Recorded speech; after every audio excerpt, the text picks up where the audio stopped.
Salut à tous les amis, aujourd'hui je vous retrouve pour une nouvelle vidéo. Donc comme je vous l'avais dit dans ma dernière vidéo qui date d'il y a moins d'une semaine, j'avais dit que je ferais une petite vidéo sur mon petit élevage de chenilles. Donc malheureusement pendant le confinement, je n'ai pas eu beaucoup de temps pour filmer les chenilles qui d'ailleurs ont bien grandi. Puisque je les avais, parce que j'avais donné aucune information dans la dernière vidéo de la chaîne. Donc j'avais trouvé ces chenilles dans mon jardin. Euh, Elles faisaient au début environ 2 à 3 mm, donc elles étaient vraiment toutes petites. Donc bien évidemment, je les ai fait grandir, elles ont mangé des feuilles de noisetier comme vous pouvez le voir, jusqu'à arriver à une taille environ de 3 cm. Donc elles se sont transformées en cocon, si vous préférez en chrysalide. Et depuis 3 semaines, hein, au moment où je tournais la vidéo sur le renard, ça faisait déjà au moins 3 semaines que les chenilles s'étaient transformées en chrysalide. Donc bien évidemment, comme je l'ai dit, j'ai pas eu le temps beaucoup de filmer les chenilles, mais donc je fais cette petite vidéo pour vous montrer les chrysalides. Donc il y a déjà une chrysalide dont un papillon qui s'est transformé il y a moins d'une semaine, donc je l'ai relâché. Et sur les 3 chenilles que j'avais, donc j'en ai relâché un de ces papillons, et puis il m'en reste 2. Donc un de ces papillons s'est transformé aujourd'hui, donc comme vous pouvez le voir, dans le fond de ce petit terrarium. Donc bien évidemment, je vous retrouverai tout à l'heure dans le jardin pour vous montrer quand je le relâcherai. Et puis donc, comme le deuxième qui est juste dans le fond, alors vous le voyez pas, c'est juste le petit point noir qui est là-bas, parce qu'il est caché par la feuille, donc c'est encore une chrysalide. Donc bien évidemment cette vidéo donc sera composée de 2 parties. Donc la première qui est celle-ci, pour vous montrer quand je vais relâcher ce soir ce papillon, puisque c'est un papillon de nuit, donc je vais l'expliquer juste après. Et puis la deuxième partie, quand je relâcherai le deuxième papillon donc, qui est juste là-bas. Donc ce papillon est un Bombix disparate. Donc tout simplement, alors ce papillon on le trouve vraiment partout dans la France, donc que ce soit dans le nord, dans le sud, dans l'ouest ou dans l'est, on le trouve absolument partout, tout simplement parce que la chenille de ce papillon est vraiment vorace, puisque elle mange absolument n'importe quelle feuille de n'importe quel arbre. Tout simplement parce que dès que la femelle va pondre les œufs, donc forcément quelques jours après la ponte, les chenilles forcément vont sortir de leur œuf, et sur cette feuille dont la ponte a été faite, la chenille va manger la feuille. Donc si bien évidemment la femelle a pondu ses œufs sur, comme vous pouvez le voir ici, un noisetier, les chenilles vont se nourrir de noisetiers. Ça peut très bien être sur un pommier, un prunier ou bien d'autres plantes encore. Ce qui fait que cette chenille est extrêmement vorace. C'est pour ça qu'on peut la trouver absolument partout. Si vous regardez sur internet, cette chenille a des poils sur tout le corps. Donc beaucoup de gens pourront croire que c'est une chenille urticante, mais absolument pas, puisque en France il n'y a que 2 espèces de chenilles urticantes. Donc celle-là n'en fait pas partie.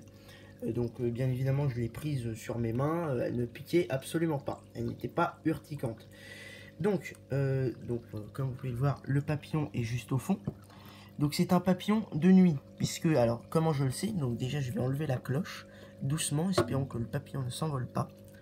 Donc tout simplement, comment je sais que c'est un papillon de nuit? Parce que si je zoome un peu, vous pouvez voir que ses antennes sont plumeuses. Donc tout simplement, la plupart du temps, les papillons qui ont des antennes plumeuses sont des papillons de nuit. Et pour reconnaître un papillon de jour, tout simplement c'est une antenne, toute simple, donc longue, de 2 à 3 cm. Et au bout, il y a une petite boule. Contrairement à celle des papillons de nuit, qui justement sont des antennes avec des petits poils. Donc ici nous avons un mâle. Donc le mâle par rapport à la femelle est gris, comme vous pouvez le voir, avec un petit peu de marron, des taches marron. Et la femelle, elle, est blanche jaunâtre, avec quelques points noirs. Donc ce papillon est sorti de sa chrysalide il y a déjà 3-4 heures. Donc c'était en début d'après-midi. Donc je suis assez content de pouvoir vous le montrer. Donc je vais le relâcher bientôt. Alors vous pourrez dire dans les commentaires, c'est vrai que ce petit terrarium qui en fait est une petite serre pour plantes, est assez petite. Sauf que vu le nombre de chenilles que j'avais, donc j'en avais que 3, c'est largement assez suffisant. Ce qui compte, c'est de leur apporter pardon, assez de nourriture et de temps en temps une petite coupelle avec de l'eau. Donc la plupart du temps, c'est avec un bouchon. Donc ce petit terrarium qui en fait, comme je vous l'ai dit, est une serre, est largement suffisant. Donc bien évidemment, de temps en temps, il faut juste ouvrir au niveau de ce petit bouchon. Je ne sais pas vraiment comment ça s'appelle, mais il faut ouvrir ça de temps en temps, voilà, pour que l'air qui est à l'intérieur de cette serre se renouvelle, voilà, et puis après on referme, puis de temps en temps faut ouvrir. Donc voilà, cette explication est terminée. Donc je vous retrouve dans quelques minutes dans mon jardin pour pouvoir relâcher ce papillon. Voilà. Je suis donc dans mon jardin pour relâcher à présent ce papillon. Donc tout simplement, je vais ouvrir la cloche. Voilà, donc j'espère pouvoir le prendre sur ma main. Je ne pense pas, puisque je pense qu'il va s'envoler. Et je vais le toucher. Voilà, hop, il est parti. Voilà, donc hop, vous pouvez le voir, je ne sais pas. Donc c'est pas grave, mais donc il est parti dans le noisetier. Voilà. Donc cette première partie est donc terminée. Et puis, alors je vais vous montrer. Voilà, donc la deuxième chrysalide qui devrait bientôt s'ouvrir avec le papillon dedans. Et juste là, voilà, et donc je pense qu'elle va s'ouvrir dans 1 ou 2 jours. Et puis je ferai la deuxième partie de la vidéo prochainement pour vous montrer quand je relâcherai ce deuxième papillon. Voilà. Je vous retrouve donc pour la deuxième partie de cette vidéo sur mon petit élevage de chenilles. Donc le lendemain de la première partie de la vidéo, puisque le papillon est sorti de sa chrysalide le jour d'après la première partie de la vidéo. Donc je ne sais pas si vous allez le voir, il est caché d'ailleurs comme sa chrysalide hier, comme que je vous avais montré hier, pardon. Donc il est juste sous la feuille, juste là-bas. Je vais pas vous le montrer tout de suite, je vais vous le montrer quand je vais le relâcher dans mon jardin. Donc quelque chose que je vous avais pas montré dans la première partie de la vidéo, c'est à quoi ressemble une vieille peau d'une chenille avant de se transformer en chrysalide. Donc voici à quoi ça ressemble. Donc tout simplement, c'est la peau de la chenille avant de se transformer en chrysalide. Donc on pourrait appeler ça une mue, donc c'est le terme très connu. On pourrait appeler ça aussi un exosquelette, pardon, ou une exuvie. Donc ces 3 termes sont assez connus. Donc ça ressemble beaucoup aussi à la mue d'un serpent, c'est exactement la même chose, sauf que là c'est pour une chenille. Et puis, bien évidemment, quelque chose que je vous avais pas montré hier, c'est à quoi ressemble la chrysalide. Donc espérons que le papillon ne s'envole pas. À quoi ressemble la chrysalide après que le papillon soit sorti. Donc je vais voir, hop. Donc la voici. Donc ça ressemble à ça. Donc on voit pas très bien.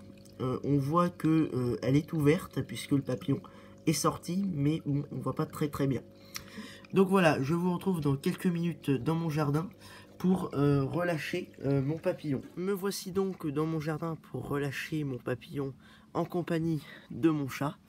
Voilà, donc pour relâcher mon petit Bombix disparate. Donc je vais essayer, je vous garantis rien, je vais essayer de le prendre sur ma main. Je ne crois pas y arriver. Donc...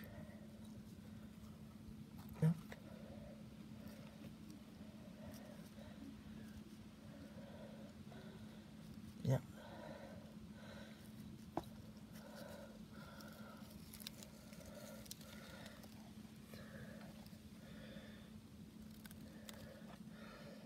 Apparemment, il ne veut pas vraiment.